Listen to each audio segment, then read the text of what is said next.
2020 में एक एस्पिरेंट राजेंद्र नगर आता है अपने आईपीएस बनने के जज्बे को लेकर, अपनी प्रिपरेशन शुरू कर देता है, अपने रूम की दीवारों पर इंस्पिरेशनल आईपीएस फिगर्स की तस्वीर भी चिपका देता है। ये सारी चीजें होती है, प्रिपरेशन सब बढ़िया चल रही थी और उसी के साथ में वो अपने हाथ पर आईपीएस का टैटू करा लेता है। जब ये चीज होता है तो उसके दोस्त उससे कहते हैं कि अब अगर एग्जाम क्लियर भी हो जाएगा तो भी तो आईपीएस नहीं बन पाएगा। वो बहुत वरीड हो जाता है, कंसर्न हो जाता है, गूगल पे चेक करता है, बहुत सारे रेफरेंसेस को देखता है, लेकिन उसे कोई सोल्यूशन नहीं मिलता है। And thereafter eventually unfortunately वो सुसाइड कमिट कर देता है, उसकी जान चली जाती है बिकॉज ऑफ दैट। तो इसी वजह से ये जानना बहुत इंपॉर्टेंट है कि यूपीएससी की टैटू पॉलिसी है क्या।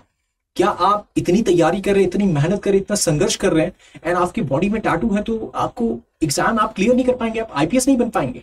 इस चीज को समझना बहुत जरूरी है। तो सबसे पहले यूपीएससी कोई ऐसी टैटू पॉलिसी नहीं है, डिफेंस में है लेकिन यूपीएससी में नहीं है, बहुत ही लीनियंट इस कॉन्टेक्स्ट में। सिर्फ इस चीज का ध्यान रखना है कि अगर आपके बॉडी के किसी भी पार्ट पे टैटू है, इंश्योर करना आप जब इंटरव्यू के दौरान जाए तो उसे हाइड करें सो दैट एक गलत परसेप्शन ना पड़े।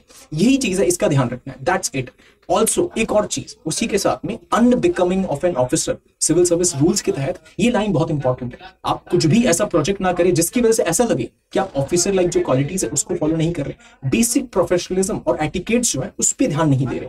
अगर इन चीजों का ध्यान रखा जाए तो उसके अलावा टैटू आपके सिलेक्शन में कोई रोल प्ले नहीं करता है। इस चीज से आप निश्चिंत रहिए और अगर आपकी बॉडी के किसी भी पार्ट में टैटू है आपको वरी करने की जरूरत नहीं है। I hope you found it valuable. Thank you so much for watching. See you soon.